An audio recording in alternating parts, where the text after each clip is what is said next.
Hello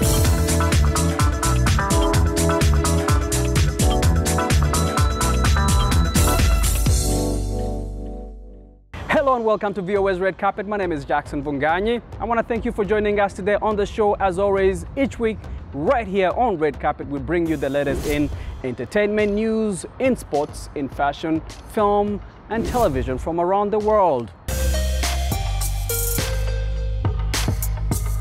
And we want to call attention as we start off the show to Idris Elba fans. The star's British spy thriller, The Tech, which was originally released in theaters 4 years ago to surprisingly low numbers, is making it up on Netflix, becoming the streaming platform's most watched movie.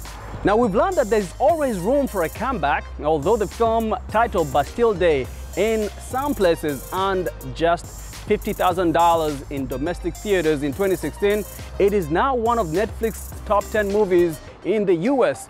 The British-Nigerian actor plays a CIA agent in Paris who roamed through the city in an attempt to stop French criminals.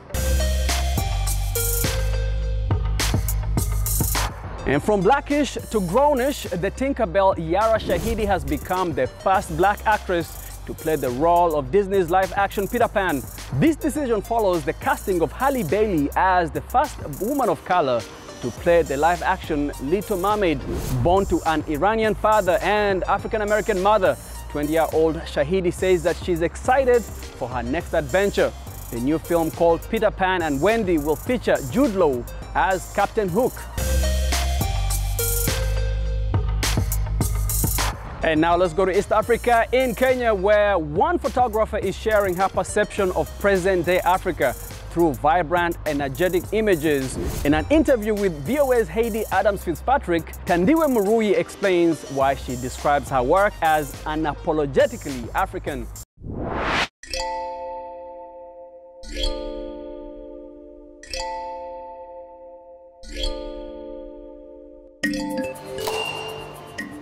My name is Thandiwe Muriu, a photographer based in Nairobi, Kenya. I describe my work as unapologetically African because I want to celebrate the positive things about being an African. So often our continent is projected as this poor place full of suffering, and we're not perfect, but there's so many beautiful things about Africa, and I want to celebrate those in my work.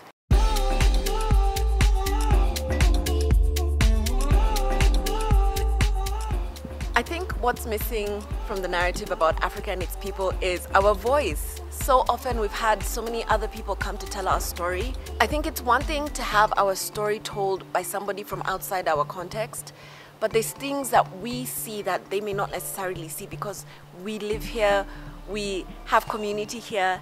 I think now is an exciting time to be an African because we're really owning our voice. Before we were shy, a little scared maybe to talk about to celebrate ourselves. And I'm so excited to be part of the movement that's happening now, where everybody is beginning to wake up and look around them and say, we have so much to celebrate, we have so much to contribute and share with the continent and the world.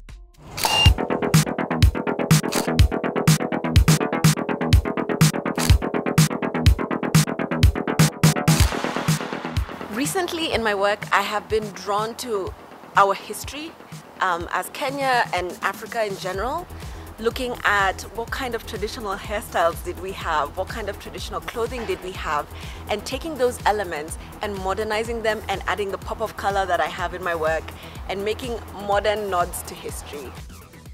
It's amazing how much beauty there is just in this one continent, all the way from South Africa all the way up. You can just find such different features, such different hair, such different skin tones. I remember growing up as a child, I always felt frustrated. Why is my hair not longer? Why is my nose not more narrow? Why are my lips so big? And it took me a while as a photographer to realize, hold on, there's nothing wrong with me. And I want to pass that message to other women through my work, that you are beautiful with your short hair, you're beautiful with your big lips, you're beautiful with a larger nose. There's nothing wrong with those things. And in fact, those are what make us unique and beautiful.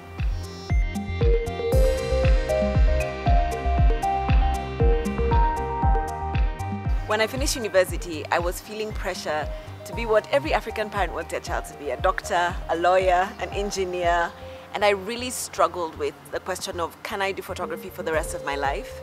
Fortunately, my father had coffee with me one day and he told me, why are you considering other jobs? You love photography, so be a photographer. And it was the most liberating conversation I've ever had in my life. I think just because of all the stereotypes around being an artist in Africa, I was afraid to go for it, and having that conversation released me to truly enjoy exploring my photography. I think as women, we have something unique to offer the art world. We see things differently. We appreciate beauty in a different way from men. And so I hope that hearing my story is what will drive a girl somewhere in Tanzania, Uganda, Rwanda to say, you know what, I want to be a photographer when I grow up.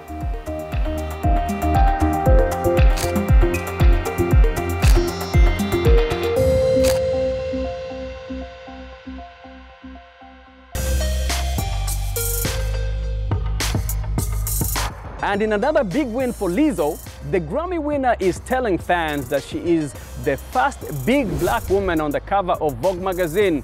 In the October issue, she says it's lazy for her to say she's being body positive. The singer said, "I would like to be body normative. I want to normalize my body and not just be like, oh, look at this cool movement. Being fat is body positive. No, being fat is normal. I think now I owe it to the people who started this to not just stop here. We have to make people uncomfortable again so that we can continue to change. Change is always uncomfortable, right?" Meanwhile, braving the rain and the COVID-19 restrictions in Paris, several hundred women of different shapes and sizes held a fashion show at the foot of the Eiffel Tower to demand more diversity in fashion and encourage body positivity. Model Georgia Stein organized the show. The goal of this fashion show is for everyone to be able to identify themselves, for everyone to accept themselves as they are, whatever the age, whatever the body type, whatever the disability, whatever the disease. Anything can happen in life, and when it does, you feel bad about yourself. Well, this body positive movement is there to help you. University professor Amelie Dore shares how the show has made an impact on her own life.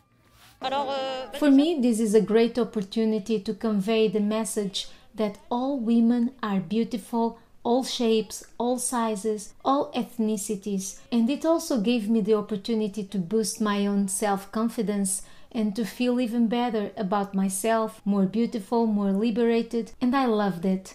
I really did. And let's rewind back at Milan Fashion Week, where there were in-person, socially distanced shows alongside digital events due to COVID-19 restrictions. One designer who brought the heat was Donatella Versace. Models in her latest collection walked through the ruins of a fallen submerged civilization with some bursts of color. Models of all shapes showed a female silhouette of ruffled miniskirts and tightly pleated sheath dresses that fell into a wave of ruffles. Men wore muscle-hugging knitwear in vertical stripes and starfish color detailing with colorful striped ties around the waist. Versace says all employees at the Milan headquarters and the Novara production facility have been offered regular and free coronavirus swab tests. You have often heard me saying that the people who work at Versace are like extended family to me, and one worries and takes care of their family, she shared in a statement.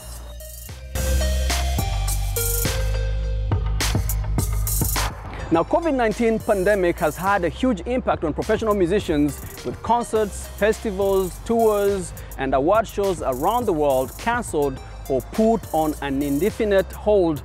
Many professional musicians and composers who had relied on performances for their income found themselves in a difficult situation. Now, but some say that these challenges present the opportunities to grow. VOA's Maria Krause has the story, narrated by Anne Rice.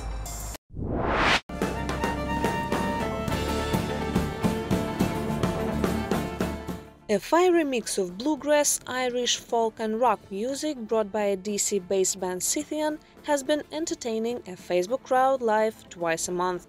What started as a smartphone webcast in March evolved into a full-scale, multi-camera, professional-sounding performance called Warren Stream.